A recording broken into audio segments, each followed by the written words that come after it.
The Life of Pi by Jan Martel.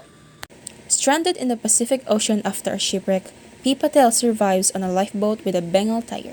His struggle for survival becomes a profound exploration of fate, hope, and the human spirit.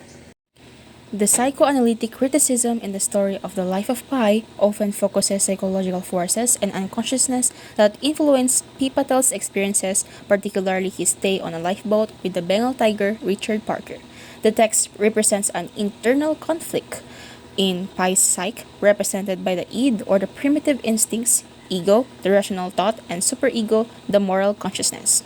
While Richard Parker, the Bengal tiger, symbolizes Pi's basic instinct survival as he finds himself at the sea, freeing his suppressed animalistic nature wherein it involves controlling instinctual behaviors and desires associated with survival or primal urges in animals such as aggression and lust.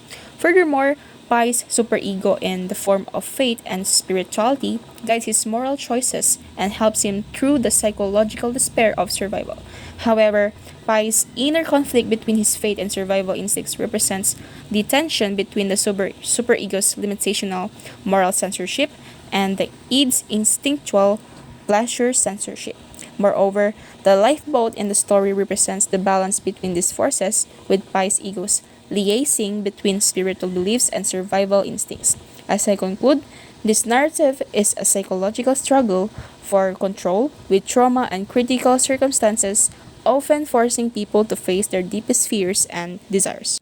From Pi's life experiences, I began to understand through his relationship with the Bengal tiger that we must respect wildlife even when we are frightened by it. Dealing with the forces of nature requires balance. Moreover, his experiences in the story taught me that we must remain resilient no matter what circumstances we face. We should always look at the bright side of life. I was struck by the realization that putting our faith in God gives us strength and hope to survive even when facing extreme adversities. Furthermore, the story taught me that survival often depends on our willingness to compromise with one another. Pi's ability to survive is closely tied to his readiness to compromise. To stay alive, he has to abandon his vegetarianism and moral ideals regarding the slaughter of animals. This compromise that Pi has shown demonstrates that in extreme situations, survival often necessitates sacrifices that challenge one's ideals and comfort.